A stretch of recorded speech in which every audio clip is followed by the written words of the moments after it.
И покрај два водоснабдителни системи, тетовчани остануваат често пати без вода со денови. Ниту можат да се искапат, ни да исперат алишта. Изминатава недела, велат пред се оние кои живеат во повисоките делови од градот. Нивната борба деновиве е да се складира вода за основните хигиенски потреби, а за пиење се купува. Петти ден како нема вода, стануваме касно навече, дури рани утрински часови, за да наполниме вода. Се снаѓаме, немаме за основни потреби.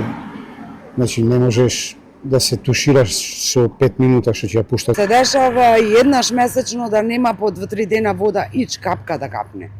Приморани сме да слагамо у парк кај што има јавни чешме, па од туе да полнемо со буриња, за да имамо за основни услови за увеце да пуштимо вода. Како во Шарпланина вода има премногу да немамо ние вода, ја не можем да сватим тоа. Ја не можем да сватим. Само со полнење, со буриња, со све.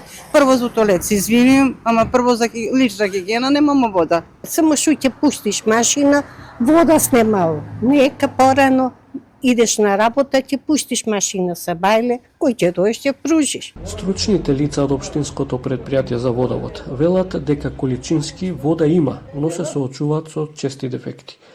Како подолгорочно решение е инсталирањето на дигитални водомери за да се спречи несовесното трошење на водата за пиење за други работи. Тој проект е неопходен за да може да се изврши рационализација при потрошувачка на вода и водоснабдувањето да се нормализира.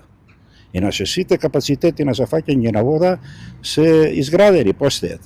Викендов интензивните дождови беа причина да се замати водата од природните извори, па двата водоснабдувачки системи беа исклучени од дистрибутивната мрежа. По разбиструвањето на водата, неколку дена постепено се вклучуваше целиот капацитет со кој располага водоводот до домаќинствата.